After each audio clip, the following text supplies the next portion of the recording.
ये देखिए कितने प्यार से पानी पीते हैं ये पक्षी। मन को बड़ी राहत, सुकून, क्या क्या नहीं मिलता, क्या कहूँ। किसी को से लेने में वो सुख नहीं है जो किसी को देने में है। किसी के लिए कुछ करने में जो आत्मा को संतुष्टि मिलती है वो किसी और वस्तु में नहीं मिलती है। खासकर किसी की प्यास बुझाना, किसी की भूख मिटाना सर्व बड़ा धर्म है।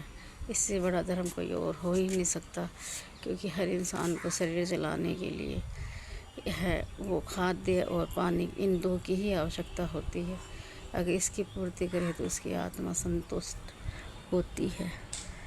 इसलिए है पक्षियों पे दया करें और इनको पानी की व्यवस्था अवश्य करें। ये पक्षी है, प्रकृति में ही जीवन है, जीवन ही प्रकृति है, प्रकृति में ही जीवन है। अगर हम प्रकृति का ध्यान रखेंगे, नेचर का ध्यान रखेंगे, तो नेचर भी हमारा पूरी तरीके से ध्यान रखेगी, कि नेचर से बढ़कर कोई चीज़ नहीं होती है। नेचर में हमें सर्वगुण संपन्न हर चीज़, हर वस्तु मिलती है। कपड़े नेचर देता है, खाना नेचर देता है, पानी नेचर देता है। हर वो वस्तु जिसकी हमें ज़रूरत है वो हर चीज़ प्रकृति से ही हमें प्राप्त होती है। और प्रकृति बनाता है ईश्वर, और ईश्वर ही इस प्रकृति को हमारे उपयोग के लिए ही बनाता है, ताकि हम दुखी ना हो, परेशान ना हो। तो इस प्रकृति का, उस देने वाले ईश्वर का सदैव सदैव उपकार मानकर उसका धन्यवाद तो अवश्य करना चाहिए, क्योंकि पेट भरने वाला वो है और ये प्रकृति है। ये दो ही है जो हमारा पेट है वो अच्छे से भर पाते हैं। अन्यथा प्रकृति नहीं होती तो हम भूखे होते, हर तरीके से भूखे होते। इसलिए इंद्रिय जंतुओं को भोजन दीजिए प्लीज़ आप, मेरा तो यही कहना है। जो इंसान खुद का पेट भरता रहता है लेकिन पक्षियों की तरफ नहीं ध्यान देता कि ये भी कैसे पेट भरेंगे। अगर इनके लिए कुछ रखा जाएगा, ढूंढते फिरते इधर उधर नालियों में खाते हैं, गंदगी में मुंह देते हैं। अगर इनके लिए स्वच्छ अच्छा भोजन रखा जाए तो ये गंदगी में मुंह क्यों देंगे? ये अच्छा भोजन ही करेंगे। देखो मैंने इनके लिए लड्डू बूंदी ये रखे हैं।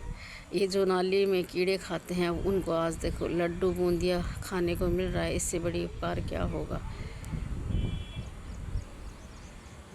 ये देखिए एक सुंदर चिड़िया फिर आ गई है।